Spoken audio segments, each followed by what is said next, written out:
Hello, good morning. Ito po si Bishop Edwin Ibanez. At katulad po ng ipinangako ko sa inyo na ire-record ko na lang yung mga trainings na ibibigay ko sa inyo para i-reach out ko kayo and i-disciple ko kayo in the name of our Lord Jesus Christ and with the help of the Holy Spirit.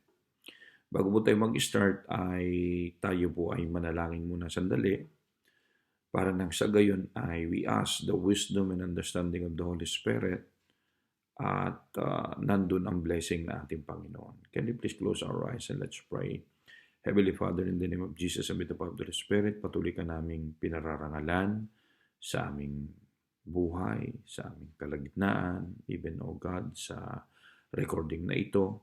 Hayaan mo, O Diyos, na lahat ng makakarinig, lahat, Panginoon, na makakapanood nito, Lord, they will learn and you will teach them. At sa oras pong ito, bago kami, Panginoon, lumapit sa iyo, bago kami mag-aral, Lord, search our heart, mind, and soul. Lord, renew us and restore us.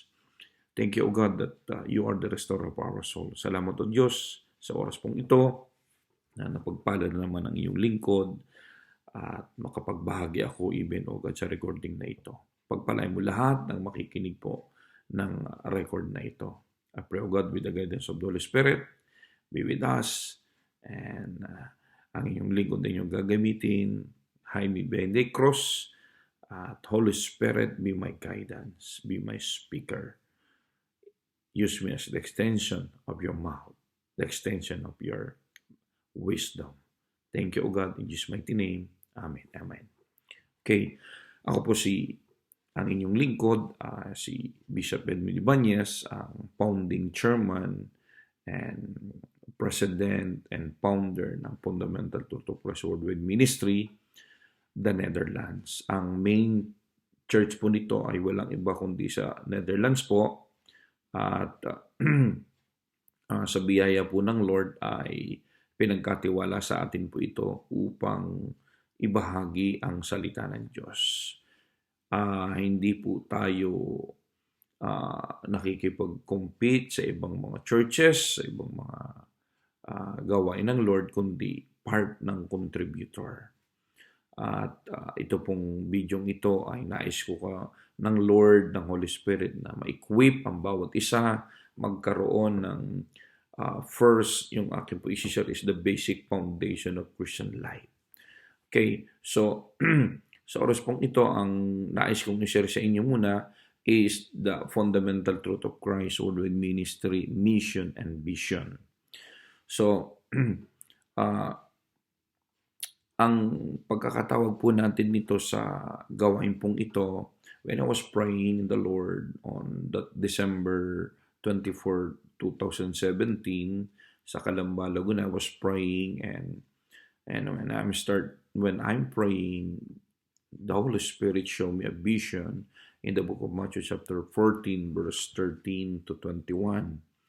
Ang sabi ng Bible sa Matthew chapter 14 verse 13 to 21 ay when Jesus heard it, he departed from there by boat to a deserted place by himself. But when the multitude heard it, they followed him on foot from the cities. And when Jesus went out, he saw a great multitude, and he was moved with compassion for them and healed their sick.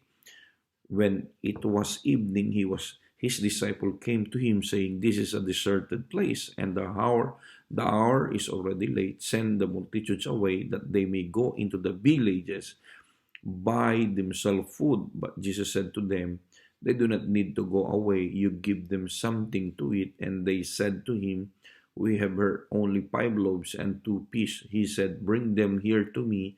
Then he commanded the multitude to sit down on the grass, and he took the 5 loaves and the 2 fish, and looking up to heaven, and he blessed and broke and gave the loaves to the disciples.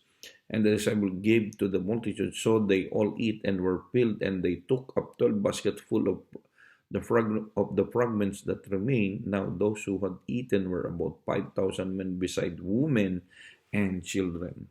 Ito pong pagkakatawag ng Lord sa FTC Worldwide Ministry. God want us to make a disciple at mag-raise up ng maraming mga manggagawa. Dahil ang sabi rito, when Jesus heard it, He departed from their boat to a deserted place. So God will send us to a deserted place to preach the gospel, to share His love, to give food those who need. Amen? At ito pong vision pinakita sa akin ng Lord ng year 2017 ay hindi ko akalain. Akala ko nandun ako sa former church ko. Akala ko para yun doon. Yung pala ay ako'y sinet apart ng Lord, sabi ng Jeremiah chapter 1 verse 5, upang ibigay niya yung bagong mission na pinagkatiwala sa atin ng Lord. So sa oras pong ito ay nais kong ibahagi sa inyo yung pagkakatawag ng Lord. Ito pong mandate sa akin na pinagkatiwala sa akin together with my wife, Sister May. At simula po nung January 9 ay ipinagkatiwala po ang Fundamental Truth of Christ Worldwide Ministry. So meron pong isa pang verse na inopen sa atin si Lord sa Revelation chapter 20 verse 10 to 21. Ang tawag po dito is a glorious church with a gold floor. At basahin nyo na lang po kung gusto nyo mabasa, maunawaan nyo na ang gawain. Merong mga north, south, and west na every part of this, meron siyang mga tinawag na mga apostle niya na may mga disciples na kamanggagawa ko, at yung mga precious stones, yun yung mga tinawag ng Lord upang magamit for His glory. So now, ang mission po ng FTC Worldwide Ministry is, our mission is to provide Christ disciple with a Christ-centered quality education in a biblically directed learning environment that prepares them for leadership and Christian service in the community and in the Word. So dito po, ma-educate, ma-improve. Hindi po ako tinawag ng Lord upang mag-open lang ng church, kundi i-educate, ang magkaroon ng right direction ang lahat ng mga lingkod niya, lalo na yung ang tagal-tagal na naglilingkod kay Lord ay wala pang nangyayari, hindi pa nila naggagawa ang purpose ng Lord sa kanila. So kaya po ang inyong lingkod para mag-raise up ng mga true leaders ng Lord and have a service in a community and in the Word. Kaya po, Jesus Christ was called, sabi ng Mark chapter 10, ang sabi po dito sa Mark chapter 10, verse 45 said, "For even the Son of Man did not come to be served, but to serve and to give His life a ransom for many." Tinawag po tayo, ang inyong lingkod, upang mag-serve. Tinawag ang mga pastor sa FTC World Ministry to serve. Hindi upang kami paglingkuran, kundi kami maglingkod. Amen? So now, and the vision of the church is in Christ-centered environment. Christ disciple will acquire wisdom, knowledge, critical thinking, skills, and biblical worldview as demonstrated by a lifestyle of Christian discipline, character, leadership, worship, fellowship, discipleship, ministry, and evangelism. So dito po natin makikita na ang sabi ng Philippians chapter 2 verse 5, our attitude should be like our Christ Lord Jesus Christ. Kailangan ang center ng buhay natin walang iba kundi si Jesus Christ. Kapag hindi naging centered ng buhay natin sa paglilingkod si Lord, lumalabas na you're apart from being as a disciple, Lord, magiging ika nga ay leaders ka na lang. Not a true leaders that Christ-centered in our life. Amen? So, kapag ang buhay natin naging si Kristong centered ng buhay natin, we are called disciples. At dito tayo pagkakaluban natin, Lord, ng wisdom, knowledge, understanding, and even critical thinking skills.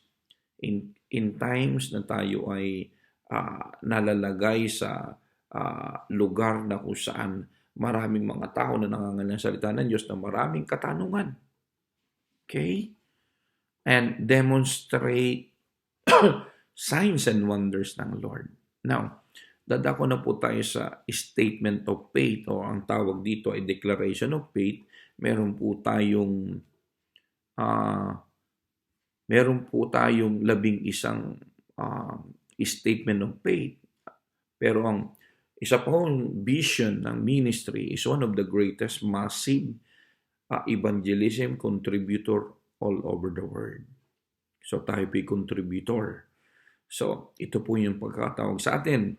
So this statement of faith is intended simply as a basis for belief, fellowship, and cooperation among us. The phraseology employed in this statement is not inspired, but the truth set forth is held to be essential to a truly Pentecostal ministry. No claim is made that it contains all biblical truth, only that it covers our need for these essential doctrines. So napakahalaga po sa isang church, sa isang ministry, may mandate ng Lord na binigay ng Holy Spirit.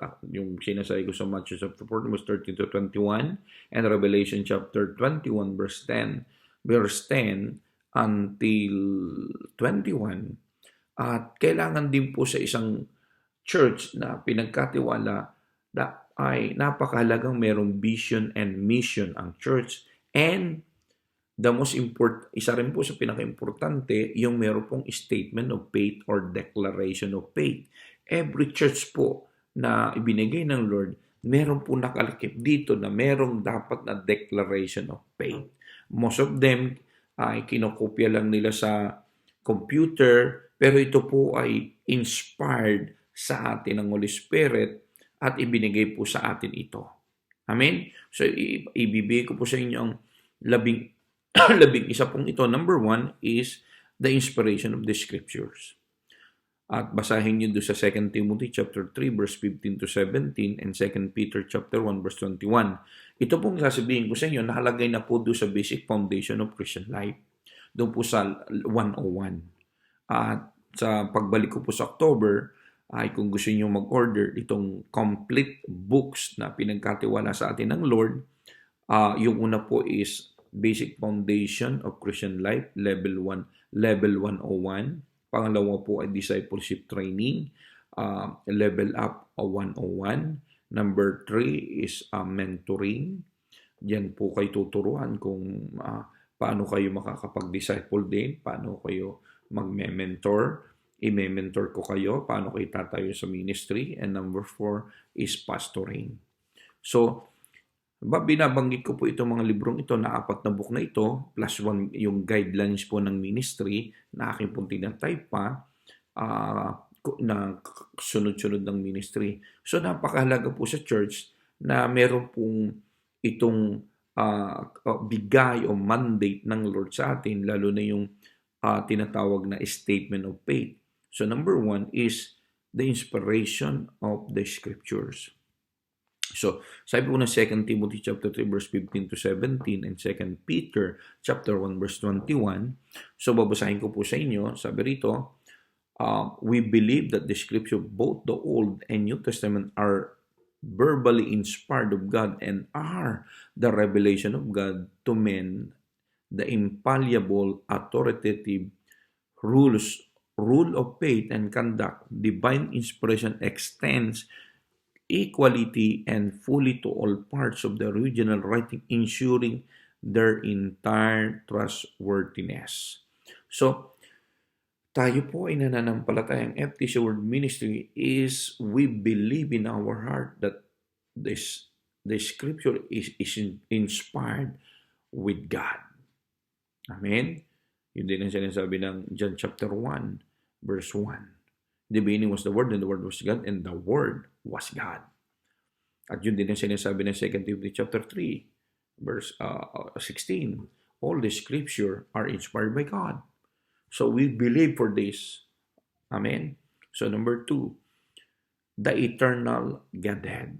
We believe in the unity of the one true and living God who is the eternal, self-existent one and has revealed himself as one being in 3 persons, Father, Son, and the Holy Spirit. Sabi doon sa Matthew chapter 3, verse 16 to 17, and Matthew chapter 28, verse 19. So, we believe that they are one. Okay? They are called Triune God, but they are one. The Father, Son, and the Holy Spirit. Paano po ito naging 3 in 1? Of course, the Father giving order, the Son fulfilling the order, the Holy Spirit perform miracles. I mean, they support each other. Amen tayo? So, now going the God the Father, we believe in the God the Father, the first person of the Triune God who exists eternally as the creator of heaven and earth, the giver of the law, to whom all things will be subjected, so that he may be all in all, according to Genesis chapter 1, verse 1, Deuteronomy 6, verse 4, 1 Corinthians chapter 15, verse 28. So, ito po yung God the Father. Okay? Isa sa pangalawa sa Triune God, the Lord Jesus Christ. We believe in the Lord Jesus Christ, the second person of the Triune Godhead, who was and is the eternal Son of God, that he became incarnate by the Holy Spirit and was born of the Virgin Mary. We believe in his sinless life, miraculous ministry, substitutionary atoning death, bodily resurrection, triumphant ascension, and abiding intercession. Dito po natin ito makikita sa Isaiah chapter 7 verse 14, Hebrews 7 verse 25 to 26, 1 Peter chapter 2 verse 22, Acts chapter 1 verse 9, and Acts chapter 2 verse 22, Acts chapter 10 verse 38, 1 Corinthians chapter 15 verse 4, and 2 Corinthians chapter 5 verse 21. And I pray na nakuha niyo po ito. So the Lord, we believe, that is the second part of the Triune God, second person of the Triune God, and the third is the Holy Spirit. We believe in the Holy Spirit, the third person of the Triune Godhead, who proceed from the Father and the Son, and is ever present and active in the work of convicting and regenerating the sinner and sanctifying the believer into all truth. Sabi sa John chapter 14 verse 26, John 16 verse 8 hanggang 11, 1 Peter chapter 1 verse 2, Romans chapter 8 verse 14 to 16. So that is yung pong sinasabi sa the eternal Godhead. Ito po yung tatlo. Now, number 3, the fall of man. We believe that humankind was created good and upright. However, voluntarily transgression resulted in their alienation from God, hereby incurring not only physical death but spiritual death, which is separation from God. So Genesis chapter 1 verse 16 hanggang 27, and Genesis chapter 2 verse 17, and Genesis chapter 3 verse 6, kung babasahin niyo po ito, how the men fall, and Romans chapter 5 verse 12 to 19. Okay, number 4, the salvation of man. We believe in salvation through faith in Christ, who died for our sins, was buried, and was raised from the dead on the third day.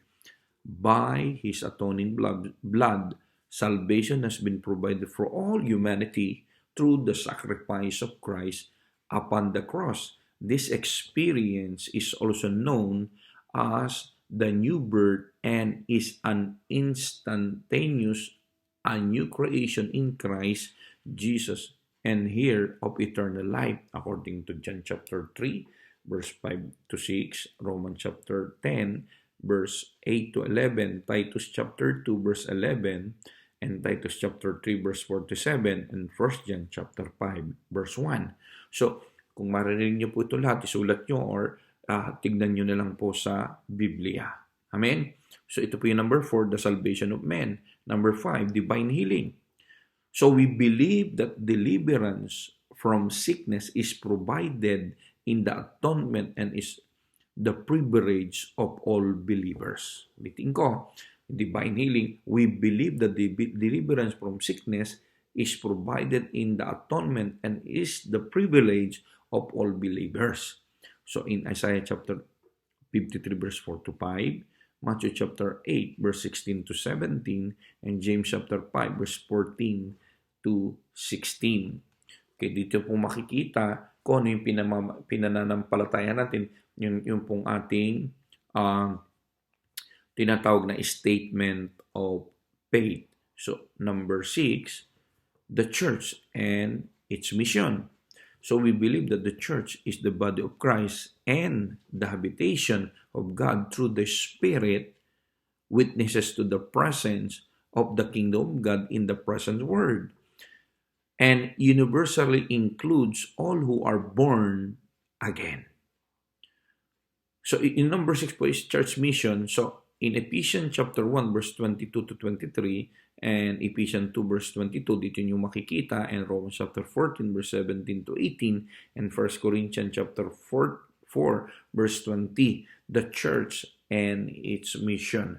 Ito po yung isa sa mga statement of faith na nakalaan sa Biblia. So we believe that the mission of the church is to, number 1, proclaim the good news of salvation to all mankind. Number 2, build up and train believers for spiritual ministry. So napakahalaga po rito, bago magkaroon kayo ng ministry, kahit po yung mga pastor natin, they need training, they need to develop, kasi character protects true leaders. Character protects leadership. At kapag ang character ng lingkod niya hindi na improve, na develop, magkukos siya ng problem sa ministry sa church. Maaari niyang kalabanin ang kanyang head pastor, or maaaring hindi siya magiging maayos ang paghahawak niya ng ministry. Amen? So, kailangan po, we are build up and train believers for spiritual ministry. Number 3, praise the Lord through worship. Praise the Lord through worship. So, number 3 is, ang mission ng church is to teach them how to praise God. Amen? Through worship. Number 4, demonstrate Christian compassion to all who suffer. According to Matthew chapter 28, verse 19 to 20, Matthew chapter 10, verse 42, Ephesians 4, verse 11 to 13. Number 7, the ordinances of the church. Ano po yung ordinances ng church? Okay, we believe that baptism in water by immersion expected of all who have repented and believed. In so doing, they declare to the world that they died with Christ and been raised with Him to walk in newness of life. Okay, according to Matthew chapter 28, verse 19, Acts chapter 10, verse 47 to 48, and Romans chapter 6, verse 4. So we believe that the Lord's Supper is proclamation of the suffering and death of our Lord Jesus Christ, to be shared by all believers until the Lord's return. Ito po yung ordinances ng church, yung pong Holy Communion at baptism of water. That is the ordinances of the church. And number 8, sanctification. We believe that the sanctification is an act of separation from that which is evil and of dedication unto God. In experience, it is both instantaneous and progressive. It is produced in the life of the believer by his appropriation of the power of Christ's blood and risen life through the person of the Holy Spirit. He draws the believer's attention to Christ, teaches him through the word, and produces the character of Christ within him. According to Romans chapter 6, verse 1 to 11, basahin nyo lang po, and Romans chapter 8, verse 1, Romans chapter 2, verse 13, Romans chapter 12, verse 1 to 2, Galatians chapter 2, verse 20, and Hebrew chapter 10, verse 10 and 14. That is called number 8, sanctification. Number 9, the baptism in the Holy Spirit. We believe that that the baptism in the Holy Spirit is the bestowing of the believer with the power for life and service for Christ.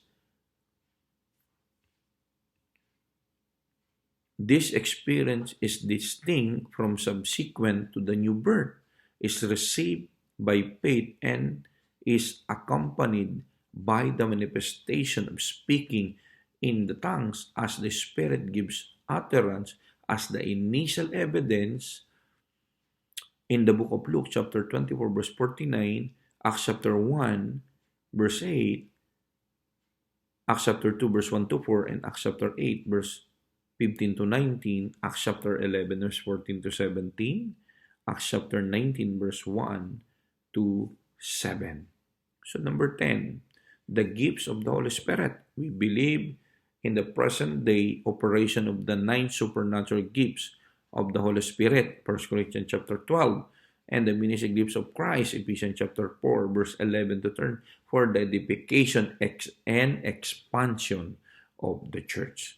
So napakalaga ang gifts na binigay ng Lord sa kanyang church to the power of the Holy Spirit. Number 11, lastly, the end of time. We believe in the premillennial, imminent, and personal return of our Lord Jesus Christ to gather His people unto Himself. Having this blessed hope and earnest expectation, we purify ourselves even as He is pure, so that we may be ready to meet Him when He comes.